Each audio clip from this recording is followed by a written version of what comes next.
Salut, dans cette vidéo, je vais vous montrer comment ordonner donc, des fractions et des décimaux. Ok? Il existe des façons d'ordonner. On peut ordonner de façon croissante ou bien de façon décroissante. Donc croissante, ça veut dire, donc façon croissante, ça veut dire qu'on part donc, du plus petit au plus grand. D'accord? Donc, on commence par le nombre le plus petit, ok? Et puis on monte jusqu'au nombre le plus grand. Donc, la façon décroissante,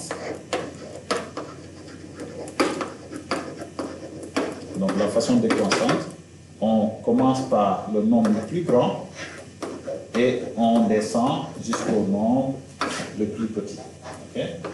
Jusqu'au nombre le plus petit. Donc, c'est ça la façon croissante. Donc, il faut bien faire attention. Parfois, on peut vous dire ordonner de façon croissante. Donc, il ne faut pas le faire d'une façon décroissante. Ou on vous demande de le faire de façon décroissante, il faut le faire de façon croissante. Okay? Donc, c'est important de savoir comment ordonner. Okay? Ça croît ou bien ça décroît. Voilà. Okay? Donc, je vais vous montrer comment on fait pour ordonner donc, des fractions. Okay? Voilà. Et donc, pour ordonner des fractions, ce qu'il faut faire, okay, c'est de mettre toutes les fractions au même dénominateur. Comme ça, il est plus facile de savoir lequel est le plus grand.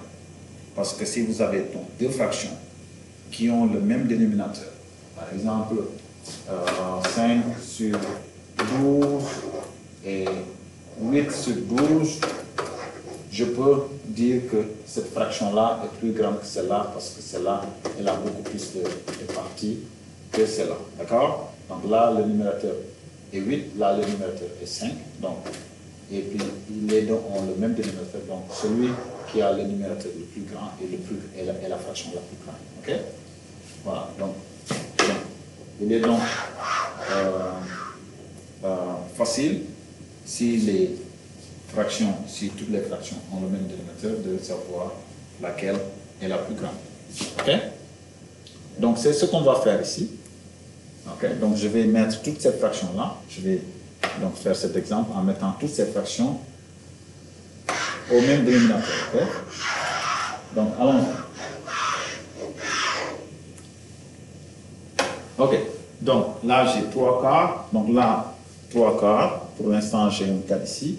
Là, j'ai 2, 3 huitièmes. Donc, ça, c'est un nombre fractionnel. Donc, je vais trouver donc, la fraction impropre qui est égale à ça. Donc, la fraction impropre, ça va être égal à 2 fois 8 plus 3.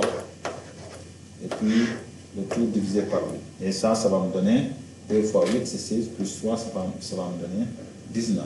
Okay? Donc, la fraction, c'est 19 sur 8. D'accord? Donc, 19 sur 8. Ok, donc la fraction, ça c'est égal à 19 sur 8. Ok, donc je passe maintenant, ça je vais le laisser comme ça, celui-là je vais le laisser comme ça, celui-là je vais le transformer en fraction impropre. Comme ça, je pourrai après rendre toutes les fractions au même dénominateur. Donc là j'ai 1 16e. Donc 1 16e c'est égal à 1 fois 16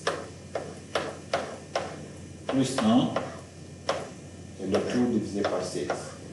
Et donc ça c'est égal à 1 fois 16, c'est 16 plus 1, ça fait 17. Donc ça fait 17 sur 16. Ok? Donc la fraction impropre qu'on trouve ici c'est 17 sur 16. Ok? 17 sur 16 égal à 17 sur 16. Ok? Donc là, j'ai cette fraction 3 quarts, 19 huitièmes, donc 3 quarts, 19 sur 8, 14 sur 8, 5 sur 8, et j'ai 17 ici sur 16. Donc voici mes fractions. Et je vais les ordonner d'une certaine façon, soit par ordre croissant ou décroissant. Donc ce que je vais faire, c'est ça. Je vais là, je vois que là, j'ai un dénominateur qui est égal à 4, là c'est 8, là c'est 8, là c'est 6. Donc, je vais faire de sorte que toutes ces fractions, que toutes les fractions aient le même dénominateur. OK? Donc, pour avoir, donc là, je vais prendre 16 comme dénominateur. OK? Celui-là, je le laisse comme ça, parce que celui-là, je peux le rendre à 16, celui-là, je peux le rendre à 16, celui-là, je peux le rendre à 16, également celui-là. OK? Donc, je vais trouver donc, la fraction équivalente à 3 quarts qui a 16 comme dénominateur. Donc, ça va être quoi? Donc, la fraction qui est équivalente à 19 sur 8 qui a 16 comme dénominateur. Et je vais trouver aussi la fraction qui est équivalente à ça, à 14 sur 8 qui a 16 comme dénominateur. Pour 5 quarts, 5 huitièmes également, je vais faire la même chose. Je vais trouver donc la fraction équivalente qui a 16 comme dénominateur. Et donc celui-là, donc c'est la même, parce que j'ai le même dénominateur. OK? OK, donc quelle est la fraction équivalente à 3 quarts qui a 16 comme dénominateur? Donc je dois trouver donc, le nombre que je dois multiplier par 4 pour avoir 16. Donc ça va, c'est évidemment 4. OK? Donc je dois donc, ici multiplier en haut et en bas par 4. OK? Et donc le nombre que je dois trouver, donc ça va me donner 12 ici. Et quel nombre je dois multiplier par 8 pour avoir 16? Donc c'est 2. Donc je multiplie en haut et en bas par 2. OK? Et donc le nombre que je vais avoir ici, ça va me faire 19 fois 2, c'est 38. OK? Et là, pour avoir donc 16, je vais multiplier donc 8 par 2. Donc je le fais en haut et en bas. Et donc là, je vais avoir 28 ici. Donc là, la même chose, je vais donc, pour avoir 16, je vais multiplier ici par 2. Et je le fais en haut en même temps. Donc là, je vais avoir 10 ici. Voilà. Et donc, voici donc les fractions qui sont équivalentes donc, aux fractions que j'avais au départ. Et puis maintenant, là, je pourrais donc les ordonner, okay, de façon croissante. OK? Donc, je vais commencer par de façon croissante. OK? Donc, de façon croissante, je vais partir donc, du plus petit au plus grand. OK? Donc, le plus petit ici, ça va être celui qui a le dénominateur le plus petit. Donc, ça va être 10 sur 16. Et 10 sur 16, donc, c'est 10 sur 16, c'est donc cette fraction-là. C'est 5 sur 8. OK? Donc, 5 sur 8. Ensuite, donc, qui est plus petit, pour dire qu'il est plus petit, donc je vais utiliser donc, ce signe-là. Donc, ça veut dire plus petit. OK? Après, donc, donc, cette fraction-là, ça va être celle-là, 12 sur 16. Et 12 sur 16, donc, c'est 3 quarts. OK? Donc, 3 quarts. Donc, 3 quarts. OK? OK? Et puis, je peux toujours utiliser donc, ce signe-là, qui veut dire plus petit. D'accord? Donc, après celui-là, okay, c'est celui-là. Ensuite, ça va être celui-là, 17 sur 16. Donc, 17 sur 16, donc c'est cette fraction-là. 1 16e. Donc, 1 16e. Donc, 1 16e. Et puis, je continue.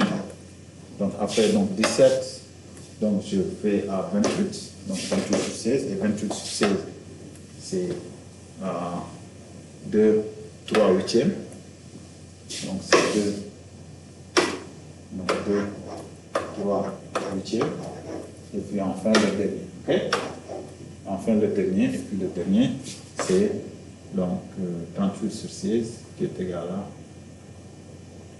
Non, désolé. Donc, le 28 sur 16, c'est le 14 sur 8. Donc, le 28 sur 16, c'est le 14 sur 8. Désolé. C'est fait une erreur. Donc, ça, c'est 14 sur 8. OK. 14 sur 8. Et enfin, le dernier, c'est le 38 sur 16 qui est égal à donc 2 3 huitièmes. 2 3 huitièmes. Okay. Voilà. Donc là, j'ai ordonné donc mes fractions, ok? Maintenant, il peut arriver qu'on vous donne donc des fractions et des décimaux qui sont mélangés, ok? Des fractions et des décimaux qui sont mélangés, d'accord? Donc, si vous avez des fractions et des décimaux qui sont mélangés, vous avez donc deux possibilités. Soit vous mettez les décimaux en fractions, et puis vous avez que des fractions, ou bien vous mettez donc les fractions en décimaux, ok? Donc, les fractions, soit vous allez prendre les fractions, vous les transformer en nombres décimaux, ok? Et puis vous comparez, ok? Et puis vous ordonnez, ok? Et puis vous ordonnez. Ou bien, vous allez donc faire les décimaux en fractions. Donc les décimaux en fractions. Et puis si vous avez donc que des fractions, donc vous pouvez également les ordonner en utilisant donc la méthode que je viens juste de montrer. Voilà, très bien. Donc on va arrêter là pour cette vidéo.